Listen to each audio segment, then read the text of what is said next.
Pasca aksi teror pada 27 November lalu, pemulihan sudah mulai dilakukan. Aparat TNI dan Polri ditempatkan di Desa Lembatongoa untuk menjamin keamanan warga. Tim dari Polda Sulawesi Tengah dan Korem 132 Tadulako secara bertahap melakukan pemulihan trauma pada korban dan warga sekitar. Bantuan sembako juga disalurkan karena sebagian warga masih trauma untuk beraktivitas di kebun. Selain rehabilitasi, petugas bersama tokoh masyarakat setempat bekerja sama meredam isu yang mengarah ke hoaks.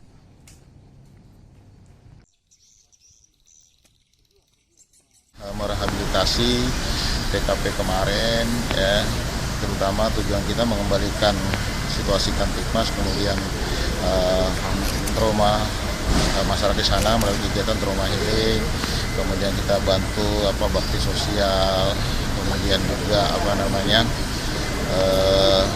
memperbaiki bangunan yang terbakar itu, kemudian juga kami sudah menjamin di sana.